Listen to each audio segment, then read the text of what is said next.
Баршаңызға қайырлы күн. Бүгін сіздермен сүттен жасалатын дәмді шелпектер дайындайтын боламыз. Ол үшін бізге қамырына ұнның үстіне тұзды саламыз.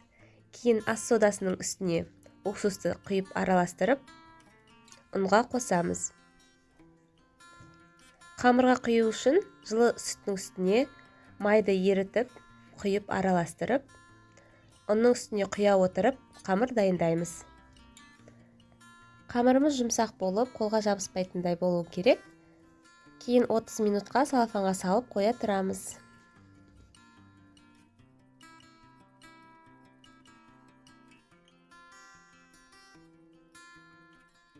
Бөлме температурасында тұрған қамырымызды алып, 7 бөлікке бөліп, ұнды сүйбе отырып, оқтаудың көмегімен жайып аламыз.